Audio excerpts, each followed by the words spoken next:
guitar. We're here looking now at page 61 in our text, the Aaron Shear Classic Guitar Technique, and we're moving on to a new technique. Specifically, I'm going to scroll back up here, using rest stroke with P, but free stroke with I. Now, before we go on to this, it is good to read a little bit of this page 60 text. Use of the two different types of stroke. These are generalizations, but they're pretty good to use. How do we know when to use a rest stroke? How do we know when to use a free stroke? In summary, the rest stroke really is used for melodies, whether it's the melody of the song or a solo that you're improvising, scales, passages like these. And the free stroke is used for arpeggios and chords. So if I wanted to play a scale, I would use the free stroke to be able to put that power behind the note, and when you really work on that with the metronome and so on, you can get up to pretty good speeds.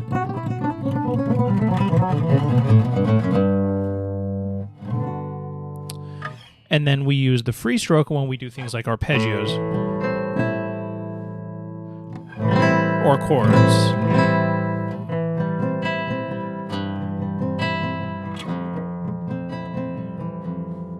And so on. So today's technique is going to kind of combine both. We're going to do rest stroke with P, but we're going to do free stroke with I, and we're going to hit two notes at the same time. And that's what we're looking at here in exercise 46. So a good way to go about this, first of all, we're going to play through this 3 times. We're going to use P and I, or we're going to use P and M, or we're going to use P and A. Okay, so a really good way to go about this is to, let me just adjust this thing here so we can see a better angle. Excellent. Okay. So we're going to go through the whole thing 3 times, but a really good thing to do first is to get used to that P rest stroke technique. And so what you should do is just play through this melody, just the notes with the down stem. Again, those are just the notes that are played with P. So here's what that would sound and look like. I'm playing just the bottom note of the 2 that are stacked, the ones with the down stem being played with P, pulgar as rest stroke. 2, 3, here it is. It's G, and then A, and then G, and then E, and then F, and then G, and then F, and then D. Second line, low A, and then B, and then C, and then A, 6th string G, 5th string B, and then C, E, C. So take a moment, pause the video, practice just that melody by itself. Notice that I did it rest stroke, so I struck through and I landed on the string. And I'm still going to have, notice that my first finger comes behind the thumb.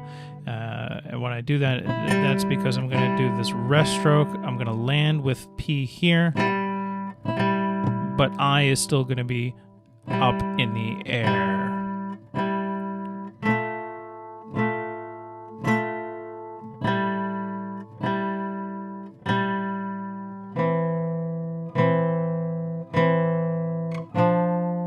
So that's what that technique is going to look like. I am going to put this a little bit slower so that we can work through this together. About a moderate tempo of 66 is going to help us.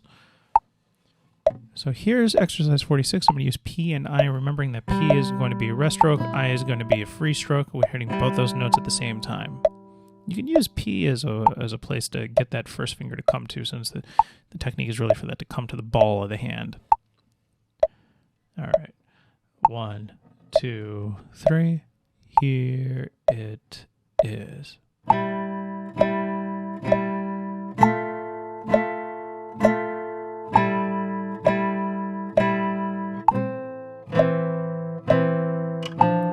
Those are figures 3 and 4 there.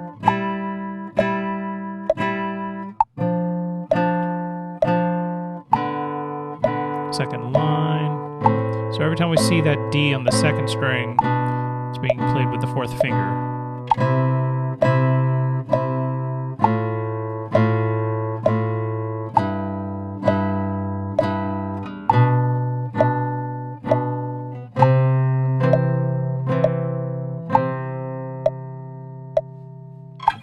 Okay, so I hope that was a good angle for you to be able to see that. Again, noticing that P rests on the string, I comes into the air, right, up into the ball. Remember that we're executing through the knuckle when we play through that, okay?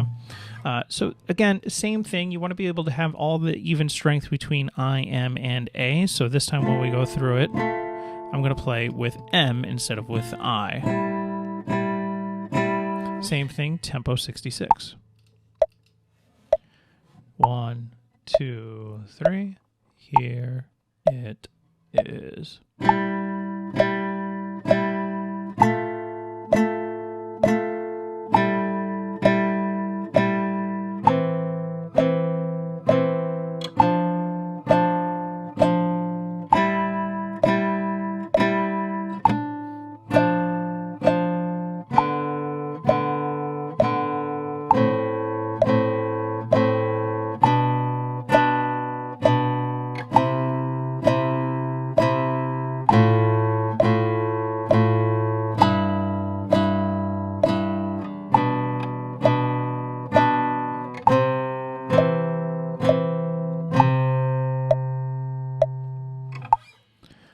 Okay, again, so it's a good time to pause the video, go back, practice along with that, work your way up, slow down the metronome if you need to, get up to this tempo, and then play along with me in the video.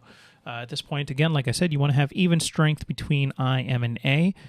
You shouldn't be able to tell which finger is playing it, and sometimes that means the weaker fingers are going to need more strength going through them. So, for example, now when I do this with P and A, annulare A is usually a weaker finger in perspective of playing fingerstyle guitar. It's going to take physically and consciously more effort and strength behind the finger to get the same velocity or the same execution that it would when I was playing with indice. So keep that in mind when you play and be conscious of your tone. It's good to record yourself playing with P and I and then again with P and A and compare the two, okay? So this is the point of the video now. I'm going to do this with P and A. You should notice that A is the ring finger here. And same concept. P rests and A comes into the ball of the hand, executing through the knuckle when playing that. Okay, you don't want to do this kind of plucking, but you want to execute through the knuckle. Okay, and of course, always with a metronome. 1, 2, 3. Here it is.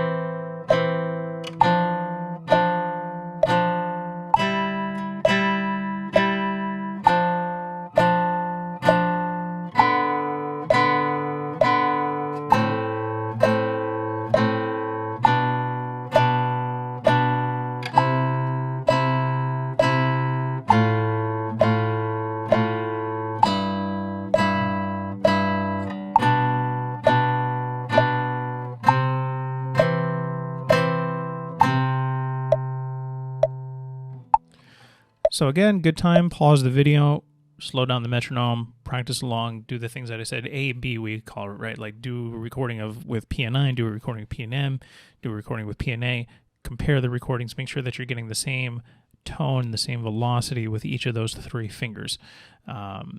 Then, of course, play along with the video. And if you feel as well, you can raise the metronome, do this at a faster speed.